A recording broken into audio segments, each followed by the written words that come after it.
Hi Julie, Kaz here at Audi Edmonton North. Just putting together a quick little video for you to show you this Q5 that I think is perfect. I think this one ticks the boxes very nicely for what you're looking for in many ways, and let's have a quick look at it. So first off, we're outside the car.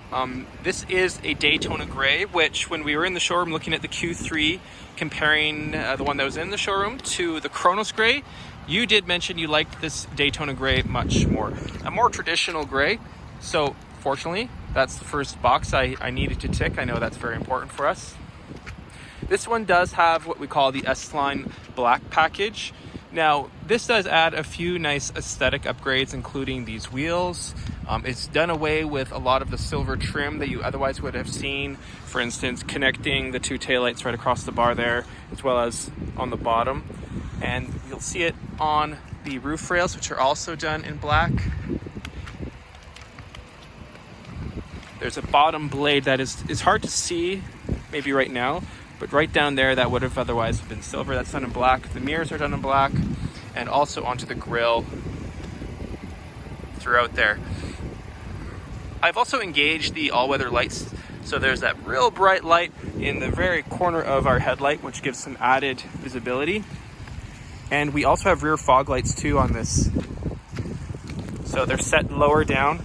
Those lights down there, they operate when you have them engaged at the same brightness as their brake lights. So it just helps cut through.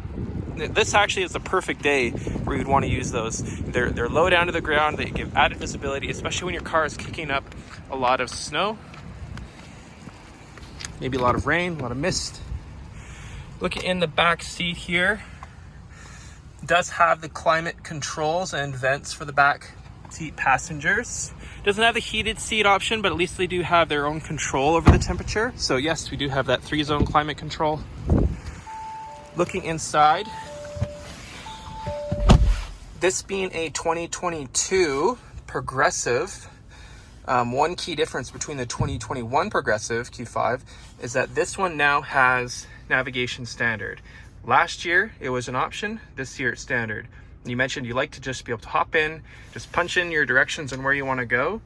And here's how we will do that. So we can either do a voice command, you could say where you want to go, or we can type it in.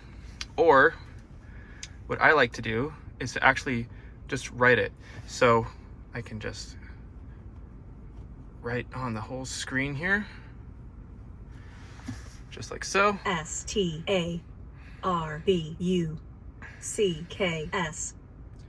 So there we go. We've got Starbucks. Now this is using Google Maps. So what's really nice about that is once it will load, it will also give us Yelp reviews for each of those destinations. And I can also very easily, like if I made a mistake here when I wrote it, I could backspace, or I could just slide that backspace all the way back. So let's have a look at one here, see what this looks like. Now, what's really neat is this is Google Maps, of course, so similar to what you might use on your phone. Is being calculated. Now turn right. It is, in my opinion, the best navigation system that you can get on the market. It is as good or better than your phone. We see it on our virtual cockpit here right in front of us. A nice overview seeing the turns here. We also see it here in our gauges, so if we're not on the navigation screen, that will remain. And this little blue bar here, this will actually sort of count down as we get closer to that turn. So as we're moving, calculate the speed, and you'll know exactly when your turn is coming up. And we can expand that view. There we go, to fill the whole gauge. Very crisp, very clear. Google Maps, in my opinion, is the best navigation system. And if you don't want call it the noise of the satellite imagery, we can very easily change that to a more traditional view, just the roads. So it's sort of stripped out some of that information and just giving you maybe the more relevant information. One other thing I like to mention, since this does have the S-Line black package, again, there's a lot of nice aesthetics that are added, but one really notable one for the passenger seat is it does add the 4-way lumbar support. That's the only way you can get the 4-way lumbar on the Progressive trim otherwise, so that's a nice touch for Luke good comfortability for everybody in the car. So I think this is a good one. I'm going to send this video over to you. You can have a look. You can let me know what you think. But I think I've got the right one. I know it's been a little bit of figuring out exactly, what we'll need, what we'll want. Oh yeah, almost forgot to mention the other key one. It's almost a given. I know you need that adaptive cruise control, so that one's in there too. But yeah, you let me know what you think, and look forward to hearing back, Julie. Take care. Bye-bye.